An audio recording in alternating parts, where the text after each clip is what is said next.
Hey everybody, so this video I'm going to be replacing this broken spoke. It's got internal nipples because it's an MB rim. The actual spoke nipples like broken off inside of there. So yeah, a little more info. It's we got a Chris King hub. It's a new 12-speed 4-axis group.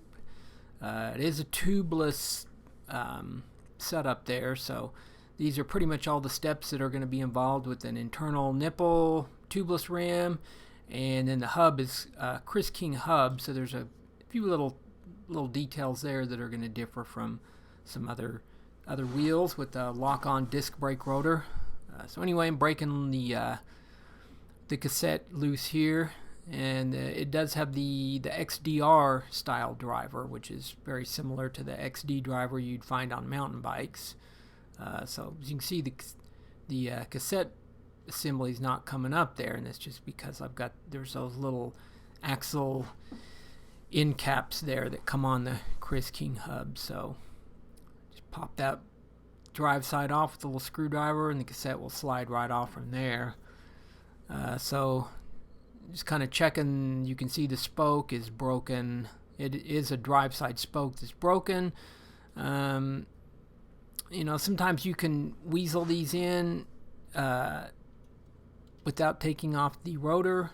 This one was easier just to take off the rotor there. So one thing with the Chris King hubs, there is that little collar on the non-drive side it's a little bearing adjustment collar, but you have to remove that in order to get the disc brake rotor lock ring off there. So I just used I think it's a 17 or 19 millimeter cone wrench just to pop the little ring off on that side. And so once you get that little little bearing adjuster there, so there's a little, I don't know, I think it's a 2 or 2.5 millimeter, maybe 3 millimeter screw that clamps that thing closed. So once you open up the screw, you should technically be able to just thread that thing off like I just did. There's another little hole that you can push the end of that spoke wrench in, or the Allen wrench in, just to give you a little leverage to that thing's really tight against the bearing. So anyway, just removing our lock ring now, and then from here we can take our rotor off, and I'm just gonna set the disc rotor somewhere clean where it's not going to get grease or anything on it. So yeah, from here we're ready can easily remove that broken spoke. Started to pull it apart here, and you can see the internals and things are starting to come apart.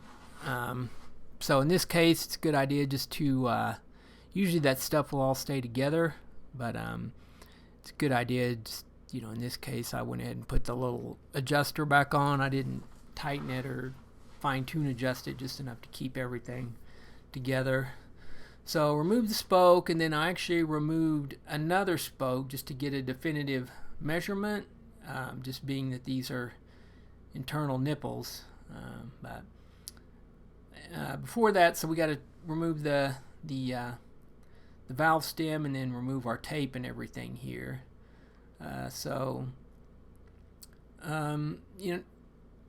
this point, the nipple was in there, and 9 times out of 10, my method to get these things out is just got my rubber mat there that I stand on all day, and if you can just bounce that rim on it. And typically that nipple will just eventually fall right out. Usually doesn't take too long, maybe 10 to 30 seconds of bouncing it like this, and it'll normally just work its way out. If you hit the valve stem aiming down, it gives it the best chance of falling out. This one was a little difficult because it had that tail on the end of it there, so I think I just took another spoke and put some Gorilla Tape wrapped outside in, and just got a hold of it and pulled it out that way. But anyway, we had one Sapum spoke on hand that was a little long, so I just put it on used one of the old correct spokes there just as a guide, and just cut the new spoke to that exact same length and everything there. So had us another spoke, and yeah, so that nipple, there was enough meat left on it where we could reuse it. I think we just reused a new one anyways, but that one definitely could have been reused in a pinch, as these are brass nipples that they use on these, so it's not really much of a problem with the heads breaking off like on a typical rim. Anyway, got putting the spoke in there, and then got a couple tools here that are handy to use. I like using this part tool. It's got a couple of the splined spoke, for an with the you can get it from the inside out, or it's got this one for like the NV, and DT's got a version of this spoke nipple as well. It's an internal nipple. Looks like just a basic normal spoke that's just upside down, and it doesn't have those two little grooves in it. But anyway, there's a handy tool to work on these. And then I've got my little DT bladed spoke holder, and I like that tool. I haven't had it very long, but it's super nice as far as when you're actually truing a typical spoke, and with the nipple that's external, and it fits right in the DT spoke wrench there. So works on this application as well. But yeah, that's a nice little tool there. I'll put some links in both of those tools in the description there if you're looking to get some of those. So anyway, just assembling everything back together here. That's the little set screw for the little bearing adjustment ring. So essentially you just tighten that down until it spins smooth. You have all the play out of the rim, and then you can cinch that down. You're good to go. Putting my axle caps back on, and so yeah, now we're just gonna true the wheel.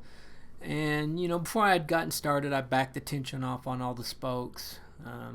It's just a lot easier to bring everything back up to tension at that point, and just true the wheel as if you were normally just truing a wheel, kind of in the final stages of maybe a wheel build, where you're just bringing the wheel back up to tension. And typically what I'll do is get everything tension wise where it feels pretty close, and then just get the rim as straight as I can radially and laterally while working the dish all simultaneously. That's just kind of my method.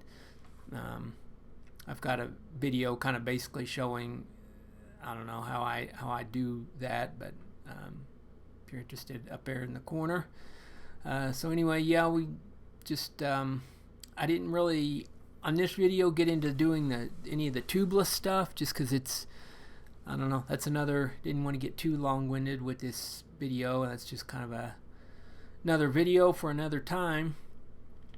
But it's basically just a matter of picking away at it, and getting the wheel as round and laterally straight as possible.